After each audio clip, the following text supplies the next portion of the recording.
हेतु प्रत्येक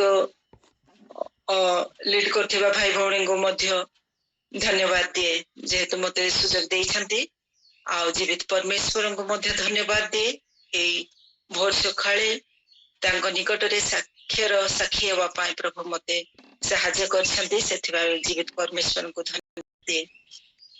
आसंतु मो साक्ष्य कहिबी मो जीवन रे अनेक साक्ष्य अछि किंतु तहि मध्यरु अल्प केते अंश साक्ष्य आपण मानक सम्मुखरे रखिबी। तहि पूर्वर गोटे वाक्य पढ़ी कि मो साक्ष्य कहिबा पाई चाहे आ जिसाय 43:2 रे लिखा जाए तुमे जल मध्य देई जिबा बेले आम्भे तुम अंगी हेबा नद नदी मध्यरे गमन कले से सब तुमको मग्न करिब नाही तुमे अग्नि मध्य देई गमन करिबा बेले दग्ध नहिब कियबा अग्निशिखा तुमर दाह जन्माइब नाही। आमेन। वाक्य अनुसार साक्ष्य मो जीवनर आम छोट बेलर साक्ष्य अल्प दिए गोटे दुई पदरे मो बापा जड़े पालक थिले से समय कथा गोटे कथा कहबी आपण मानकर उत्साह निमंते अनेक जीवन रे सेमिति हेइची तथापि मो उत्साह पाए मो कहबी मो छोट थाए हुए तो जेहेतु मो से जानिली माने निश्चय 8 वर्ष के 9 वर्ष हेई थाई पारे बोली मो मने करछि किंतु मो बयस केते हितला मो जानिनी जेहेतु मो जानिछि सेटा मोर शरण रे ए पर्यंत अछि माने सेई वर्ष हेथिले ही मने रही थाए। आ मो बापा गोटे विलेज जगह रे पालक कार्य करू थांती आ तांग मंडली थाए मो घर जयपुर मो जयपुर रे थाए मो दादा को पाखरे आ मते पाठ पढिबा मो जयपुर रे थाए आ सेरा जून मास कथा आ जून 3 मोर आपण माने प्राय जानि मोर जन्मदिन सेटा किंतु सेटा जून 2 सैटरडे थिला मो बापा मते नेबा पे आसिले जो पालकीय काम करती से मंडली रे जो रुहंती सेठी मो बापा माँ रोहुथिले सेठी मते नेबा पे आसिले मो तांको सहित गली आ केवल सेतिकी केमिति गली कोन तो सेई जगह रे ट्रेन रे जाई हुए आ जयपुर स्टेशन केमिति आसिली मोर सेटा मने नाही किंतु स्टेशन रे आसिला बेलको ट्रेन टा आसी माने छुट्टी जायछि ट्रेन पळै जायछि आमे विलंब रे पहुंचिलु सेतिकी मु जानिछि आ सेते बेले मते बाबा कहिले जे चाली की जीवा पाई आ सेटा 10 किलोमीटर कोन थिबो मोर मने नाही ए जगदलपुर रोड टा आ सेते बेले मो बाबा को हाथ धरिछि आ चालुछु आ जून मास हठात किना वर्षा मास आसी जाए ना सेते बेले आमे जाउछु आ अध रास्ता रे वर्षा हैला से वर्षा कथा मोर मने अछि बड्ड धरणर वर्षा हैला बाबा को पाखरे छता नथिला मु केवल हाथ धरिछि गोटे विषय मते कहिले आ से विषय मते मने पड़िले प्रभु को धन्यवाद दे गोटे विषय मते कहिले आ मते माँ बोली डाकंती माँ हालेलुया कह बोली परे मु हालेलुया कही चलिली बाबा मध्य बोधे करुथिबे मोर सेटा मने नाही किंतु मोर मने अछि मु जहा कहिछि हालेलुया कहि कहि चालुछु गोटे ड्रॉप मध्य आम उपरे पड़ी नाही।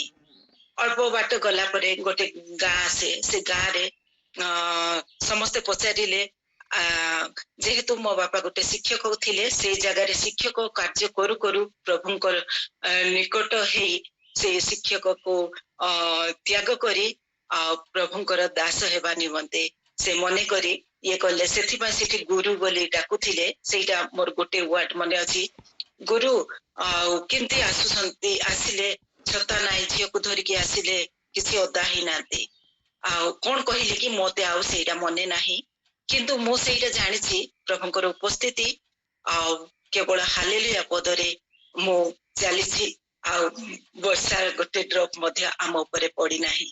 हालेलुया ଆଉ ସେଇ ହାଲେଲୁୟା ଶବ୍ଦଟା ମୋ ବାପାଙ୍କର ମୃତ୍ୟୁ ପର୍ଯ୍ୟନ୍ତ ମୃତ୍ୟୁର ଘଡ଼ି ସନ୍ଧିରେ ଯେତେବେଳେ କି ତାଙ୍କେ ପ୍ରାଣ ତ୍ୟାଗ କରିବେ ସେଇ ହାଲେଲୁୟା କହି କହି ମୋ ବାବା ଚାଲି ଯାଇଥିଲେ। ଅଳ୍ପ ବୟସରେ ଯାଇଥିଲେ, ମୋ ବାହା 2 ବର୍ଷ ହେଇଥିବ। ଆଉ ସେ ହାଲେଲୁୟା ଶବ୍ଦଟା ତାଙ୍କର ଜୀବନର ଶେଷ ଯାଏ ଥିଲା। ଯୋଉ ହାଲେଲୁୟା ମତେ ଶିଖେଇଥିଲେ ସେଇ ହାଲେଲୁୟା ତାଙ୍କର ସେଇ ଜୀବନର ଶେଷ ସମୟରେ ମଧ୍ୟ ସେଇ ହାଲେଲୁୟା କହି କହି ତାଙ୍କର ମୁଖ ବନ୍ଦ ହେଇ ଯାଇଥିଲା। ଆଉ ସେଇପରି ପରମେଶ୍ୱର ତା ପରବର୍ତ୍ତୀ ସାକ୍ଷ୍ୟ ମୋ ଜୀବନରେ ଅଦ୍ଭୁତ ସାକ୍ଷ୍ୟ। ଆଉ 2016 ମୋ ଜୀବନରେ ଗୋଟେ ବହୁତ ବଡ ଡିଜିଜ ଗୋଟେ ବାହାରିଲା, ଯାହାକି ସେଇଟା ଶୁଣିଲେ ଲୋକ ଆଶା କରନ୍ତି ନାହିଁ। ସେଇପରି ଡିଜିଜ ଗୋଟେ ମୋ ଶରୀରକୁ ଆସିଲା। ଆଉ 2016 ସେପ୍ଟେମ୍ବର ମାସ କେତେ ତାରିଖ ମୋ ମନେ ନାହିଁ। ଆଉ ସେ ସମୟରେ ମୁଁ ଏଇ 3ଟା ହେଇଥିବ। ଆଉ ମୁଁ ଟିକେ ସିଲେଇ ମଧ୍ୟ କରୁଥାଏ। ଆଉ ସିଲେଇ କରୁଥିଲି, ଆଉ ହଠାତ୍ କି ପ୍ରାର୍ଥନା କରିବା ପାଇଁ ମନ ଆସିଲା। ସିଲେଇ କରୁ କରୁ ଆସିଲି, ଆଉ ବସିଲି, ପ୍ରାର୍ଥନା କଲି। ପ୍ରାର୍ଥନା କରି ମତେ ଟିକେ ଛାତିରେ ଟିକେ ସୁଞ୍ଚି ଫୋଡ଼ିଲା ପରି ଲାଗିଲା। ଯେତେବେଳେ ମୁଁ ହାତ ମାରିଲା ବେଳକୁ ମୋ ବ୍ରେଷ୍ଟରେ ଏତେ ଟାଣ ହେଇକରି ଗୋଟେ ଗୋଳା ମୁଁ ଅନୁଭବ କଲି। ପରେ ଟିକେ ଛୁଇଁଲି, ଏଇଟା କଣ? ପରେ ଆଉ ପୁନର୍ବାର ଛୁଇଁଲା ବେଳକୁ ବହୁତ ଟାଣ ଲାଗିଲା। ପୁଣି ଥରେ ମୁଁ ଆଉ କାହାକୁ କିଛି କହିଲିନି। ଆଉ ପୁଣି ଥରେ ସେଇଠି ହିଁ ଆଣ୍ଠୁ ମାରି ମୁଁ କାନ୍ଦିଲି, ଆଉ ପ୍ରାର୍ଥନା କଲି। ଆଉ ପ୍ରଭୁଙ୍କୁ, ଏ ପ୍ରଭୁ ଏଇଟା କଣ? ମୁଁ ଜାଣିନି ଏଇଟା କଣ ବୋଲିକି। ଆଉ ଯେତେବେଳେ ପ୍ରାର୍ଥନା କଲି, ତାପରେ ଆମର ନାଲକୋ ହସ୍ପିଟାଲ 5ଟାରେ ଡକ୍ଟର ମାନେ ଆସନ୍ତି। ମତେ 5ଟା ଯାଏ ଅପେକ୍ଷା କରିବାର ଅଛି। ମୁଁ ପ୍ରାର୍ଥନା କଲି, କାନ୍ଦିଲି, ଡରିଲି, ଯେହେତୁ ଶୁଣିଛି ଏମିତି ହେଲେ ଏଇଟା କ୍ୟାନ୍ସର ବୋଲି ଶୁଣିଛି। ତ ମୁଁ 5ଟା ଯାଏ ଅପେକ୍ଷା କଲି। ପରେ 4:55ରେ ମୁଁ ନାଲକୋ ମେଡିକାଲ ମୋ ଘର ପାଖରେ ହିଁ ଅଛି, ଆଉ ସେଇଠିକୁ ମୁଁ ଗଲି। ସେତେବେଳେ ଡକ୍ଟର କେହି ଆସିନଥିଲେ। ତାପରେ ମୁଁ 5 ମିନିଟ ଅପେକ୍ଷା କଲି। ଆଉ ମୁଁ ମେଡିକାଲ ଯାଏ ସତ, କିନ୍ତୁ ସର୍ଦ୍ଦି କାଶି ଏଥିପାଇଁ ମୁଁ ମେଡିକାଲ ଯାଏ। ସେଇ ଡକ୍ଟରକୁ ହିଁ ଜାଣେ, ଆଉ ଗାଇନିକ ଡକ୍ଟରକୁ ହିଁ ଜାଣେ। ଆଉ ମୁଁ କେବଳ ଗାଇନିକ ଡକ୍ଟର କୁ ମୁଁ ଅପେକ୍ଷା କଲି। ସେ ଆସିଲେ, ଯେମିତି ମ୍ୟାଡାମ ଆସିଲେ, ମୁଁ ରୁମକୁ ଗଲି। ପରେ ସେ ମୋ ସହିତ ଭଲ ପରିଚିତ। ଆଉ ସେ କଣ ହେଲା ସଲୋମୀ ବସିଲେ। ପରେ ମୁଁ କହିଲି, ମତେ ଏଇଠି ଗୋଟେ ଗୋଳା ଲାଗୁଛି। ତ ସେ ମତେ ଛୁଇଁଲେ, ଆଉ ସେ ବି ଟିକେ ଭୟଭୀତ ହେଲେ। ଆଉ ଦାମନଯୋଡ଼ି ନାଲକୋର 3ୟ ନମ୍ବର କେସ୍ ଥିଲା ଏଇଟା, ବ୍ରେଷ୍ଟ କ୍ୟାନ୍ସରର। ଆଉ ତାପରେ ମତେ କହିଲେ, ତମେ ଯାଅ ଆଉ ସର୍ଜରୀ ଡକ୍ଟରଙ୍କୁ ଦେଖାଅ। ସେତେବେଳେ ସେ ଡକ୍ଟର ନୂଆରେ ଆସିଥାନ୍ତି, କୋଉ କେବିନରେ ବସନ୍ତି ମୁଁ ଜାଣିନଥିଲି। ପରେ ମୁଁ ବାହାରି ପଡିଲି। ପରେ ମୁଁ ତାଙ୍କୁ ଡେଇଁକି ପଳାଉଛି। ପରେ ତାଙ୍କର ଆଟେଣ୍ଡାନ୍ସକୁ ଯାଅ, ତାଙ୍କୁ କହିଦିଅ। ପରେ ମତେ ନେଇକି ସେ ଡକ୍ଟରଙ୍କ ପାଖରେ ଦେଖିଲେ। ତାପରେ ମୁଁ ଦେଖିଲି। ତାପରେ ସିଏ ଛୁଇଁଲେ, ଦେଖିଲେ। ଆଉ ତାଙ୍କ ମୁହଁ ମଧ୍ୟ ଗୋଟେ, ତାଙ୍କର ଫେସ୍ ମାନେ ଗୋଟେ ଶୁଖିଲା ଲାଗିଲା। ମତେ ଦେଖୁ ଦେଖୁ ସିଏ ଛୁଉଁଛନ୍ତି, ହାତ ଟେକିଲି। ପରେ ଆଟେଣ୍ଡାନ୍ସ ଥିଲେ, ଏଇଟା କଣ ଦିଦି, ଏଇଟା କଣ ଦିଦି ବୋଲି ସେ ଯେମିତି କହୁଛନ୍ତି, ତାଙ୍କର ମୁହଁ ଶୁଖଉଛନ୍ତି। ତ ମୁଁ ତାଙ୍କ ଫେସକୁ ଦେଖି ଜାଣିପାରୁଛି ଯେ କିଛିଟା ଗୋଟେ ଅଛି। ତାପରେ ମତେ ପଠେଇଲେ ଟେଷ୍ଟ, ଯୋଉ ପାଥୋଲୋଜି ଟେଷ୍ଟ ମ୍ୟାଡାମ ପାଖକୁ ପଠେଇଲେ। ପରେ ସେ କହିଲେ କାଲିକୁ ଆସ। ପରେ ମୁଁ ଆର କାଲି ଗଲି, ଆଉ ଟେଷ୍ଟ କଲି। କିନ୍ତୁ ଟେଷ୍ଟ ଆଣିବା ପାଇଁ ମୁଁ 2 ଦିନ ବିଳମ୍ବ କଲି, ମୁଁ ଗଲିନି। ଆଉ ମୋ ସ୍ୱାମୀ ସେତେବେଳେ ଭାଇଜାକ ଗୋଟେ ପ୍ରଭୁଙ୍କର ସେବା ନିମନ୍ତେ ହିଁ ଯାଇଥିଲେ। ସେଥିପାଇଁ ମୁଁ ଆଉ ଗଲିନି 2 ଦିନ ଯାକ, ଆଉ ଡରିକି। କିନ୍ତୁ 3rd ଡେରେ ସେ ଖୋଜୁଥିଲେ ପୁଣି। କିନ୍ତୁ ଯେତେବେଳେ ମେଡିକାଲ ଗଲି, ସେତେବେଳେ ମୋ ଦିଦି ସ୍ମିତା ଦିଦି ଆଉ ଭାଇ ସେ ସ୍ଥାନରେ ଥିଲେ। ଆଉ ମତେ କାହିଁକି ଦେଖିଲାରୁ ବ୍ୟାକୁଳ ମଧ୍ୟରେ ତାଙ୍କୁ ଧରିକି କାନ୍ଦିଲି। ଆଉ ମୋ ସହିତ ଦିଦି ଗଲେ, भाई मते देखि पारिलेनी से आउ मो सहित आसिले ना मु ताकू देखि पारिबिनी बोली परे गलु आमे स्मिता दीदी मोर गलु परे से आरे कुआड कलो तमरो एमिति रिजल्ट बाहरिची आ तुमको खोजुथिली परे आमे से रिजल्ट नै के आसिलु संगे संगे मते भाईजाक को रेफर कर दिले आ से रिजल्ट पाइला परे स्मिता दीदी घर को पळेले मो घर को पळे आसिली परे स्मिता दीदी आम मंडली रो भाई भौणी समस्त को जणे देले आ ना तो ही पूर्व जेतेबेले मेडिकल रो आसिली सेतेबेले जेतेबेले फर्स्ट चेकअप पाई गली सेतेबेले स्मिता दीदी को प्रथमे फोन कली दीदी मते एमती एमती गुटे हेची आ मो जाइथिले हौरे किछि नाइ प्रभु दया करिवे सेटा किछि नाइ छाडो एमिति कहिले से प्रार्थना करछंती किंतु मते एमती कहिले तापरे आमे जेतेबेले कि रिपोर्ट नै आसिलु परे तार 12टा बेले को मो भाई भौणी समस्त मो घर एकत्रित हे समस्ते टुंड हे करी आसी गले प्रार्थना करिबा निमंते आउ जेतेबेले भाईजाक रेफर हला तमे कोठी को जीवो बोली हमको डॉक्टर पचारिले भाईजाक पाख हबो तो पाख सेतिबा हमें भाईजाक को जीवो बोली कहिलु तापरे भाई भौणी समस्त एकत्रित हे प्रार्थना पाई आसिले मो पाए मो भाई भौणी माने जो प्रार्थना क्रंदन करिसंती मो केबे भूलिबिनी सेही प्रार्थना द्वारा मो आज आपण मानको सम्मुखरे जीवित मानक मध्यरे स्थान पाई अछि आउ समस्ते गोटे गोटे पद कहउथांती समस्ते कांदी कांदी प्रार्थना करूथांती आउ से समर वातावरण दामनजोड़ी रे कैंसर रो वातावरण थिला विभिन्न लोक को विभिन्न प्रकार कैंसर थिला किंतु तहि मध्यरु मोर ब्रेस्ट कैंसर बाहरिला आउ जे 3rd नंबर मुथिली तो समस्ते दामनजोड़ी रो मेडिकल भी चहली गला आ समस्ते जे आमानकर लेडीज माने समस्ते भयभीत मध्य हेले बोली मो सुनिली विजातीय हो कि प्रभुकर लोक भयभीत ही अनेक लोक डॉक्टर पाख को चेकअप करबा पई गले आ किंतु तहि मध्यरे प्रार्थना मो भाई भौणी जेतेबेले करिबा पई आसिले गोटे गोटे पद कहउथांती गोटे गोटे प्रार्थना करछंती भाई भौणी माने कांदी कांदी से माने प्रार्थना करूथांती सेतेबेले मते शेषरे कोहा गला आ सलमी तुम टिके थिबो मो मां आसी गले मो भाई आसिले मो मां को भी कहिला रु मो मां केवल प्रार्थना करिले आ कहिले प्रभुकर इच्छा कोन से मध्य भाबी नथिला जे मो झियो आ बंचिबो आ से कहितिला परे मते कहिले तो सलमी तमे कोन कुह तो मो सेतेबेले गोटी पद वाक्य रु मो कहिली गीत संहिता 118 र 17 पद कहिली मो मरिबी नाही मात्र बंचिबी और सदा प्रभुकर कर्म सब वर्णना करिबी सेतेबेले मो कहिली मो भाई भौणी मानकु मो आसीबी पुनर्बार स्थान को आसीबी आ प्रभुकर गौरव करिबा निमते मते प्रभु बंचेबे मो मरिबी नाही ए गोटी कथा मो केवल कहिली आ किछ कहिली नै किंतु मो भाई भौणी माने प्रार्थना करिले आ तापरे मते पठैले आमे गलु भाईजाक को जेतेबेले गलु गांधी हॉस्पिटल आ सेतेबेले सेठी पुणी थरे चेकअप हेला टेस्ट हेला पर जोटा कि दामनजोड़ी मेडिकल रे डॉक्टर रो भाषा अनुसार 4 पॉइंट केते बाहरी थिला कैंसर रो रिपोर्ट किंतु भाईजाक रे 0 पॉइंट बाहरिला हालेलुया आउ सेतेबेले डॉक्टर किछि नाही एटा बोली कहिले एटा किछि नाही अल्प मात्र किंतु आपण को नेबा पाई हेबो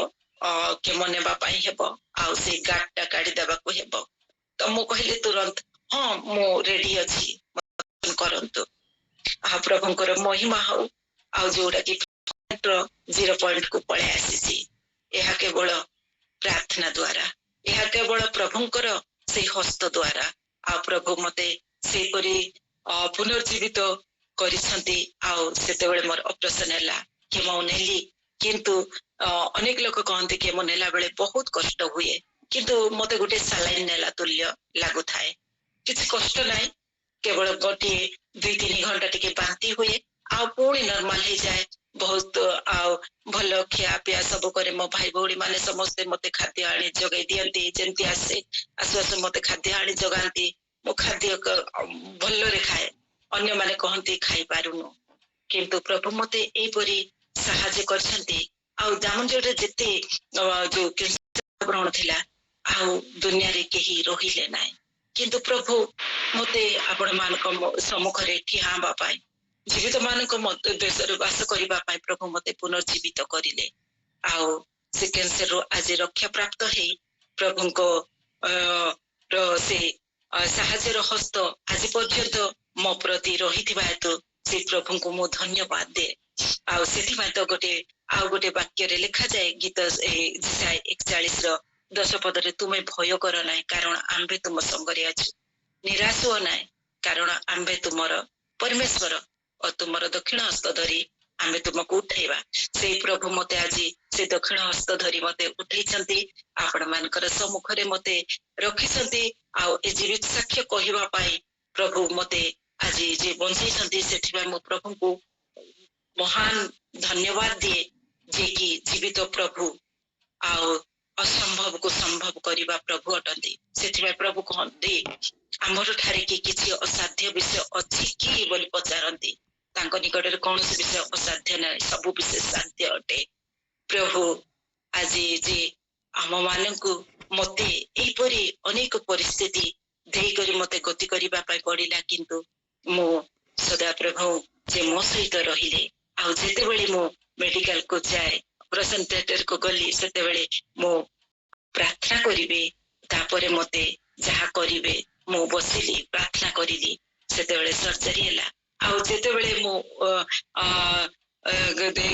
ମାନେ ଚେତା ପାଇଲି ସେତେବେଳେ ସେ ପ୍ରଭୁଙ୍କର ବାକ୍ୟ ଗୁଡାକ କଣ କରୁଥିଲି ମୁଖରେ କହୁଥିଲି ଆଜି ସେ ବାକ୍ୟ ମତେ ଜୀବନ ଦେଲା ଆଜି ସେ ପରମେଶ୍ୱର ମତେ ଜୀବନ ଦେଲେ ଆଉ ମତେ ଆଜି ସାକ୍ଷ୍ୟ କହିବା ପାଇଁ ମଧ୍ୟ ସୁଯୋଗ ମତେ ପ୍ରଭୁ ଦେଇଛନ୍ତି ଆପଣ ମାନେ ଦେଇଛନ୍ତି ସେଥିପାଇଁ ଆପଣ ମାନଙ୍କୁ ପ୍ରଭୁଙ୍କ ନାମକୁ ଧନ୍ୟବାଦ ଦିଏ ଆପଣ ମାନଙ୍କୁ ଧନ୍ୟବାଦ ଦିଏ ମୋର ଜୀବନ ଏହିପରି ଆଉ ଯେତେବେଳେ କି ମୁଁ ଆଉ ଗୋଟେ ବିଷୟ କହିବି ଯେତେବେଳେ କି ମୋର ଅସୁସ୍ଥତା ହେଲା ଆଉ ମୁଁ ଯେତେବେଳେ ମେଡିକାଲ ଗଲି ସେ ଯିବା ପାଇଁ ବାହାରିଲି ସେଇ ସପ୍ତାହରେ ହିଁ ମୋ ପୁଅ 12th ପଢୁଥିଲା ତାର ଏକ୍ଜାମ ଥିଲା ଆଉ ଛୋଟ ଥାଏ ଆମେ ତାକୁ ଏକା ଛାଡି କରି ଗଲୁ ଆମ ଭାଇ ଭଉଣୀ ମାନେ କହିଲେ ଆମେ ଏଇ ଦିନ ଖାଇବା ପାଇଁ ଦେବୁ ସେଇ ଦିନ ଖାଇବା ପାଇଁ ଦେବୁ ବୋଲି ସେମାନେ ସେପରି ଯତ୍ନ ଆଉ ସେଇ 12th ର ଏକ୍ଜାମ ଥାଏ ମୁଁ ଇଆଡେ ଯାଏ ସେ ବାହାରିଲାନି ଆଉ ମୁହଁରେ ଗୁଡେଇକି କାନ୍ଦୁଥାଏ